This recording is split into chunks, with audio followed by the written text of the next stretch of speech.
What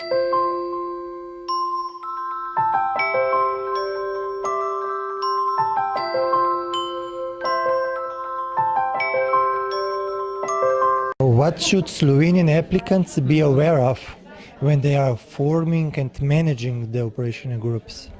People meet, for example, 3 times a year. It can be different groups or all people together.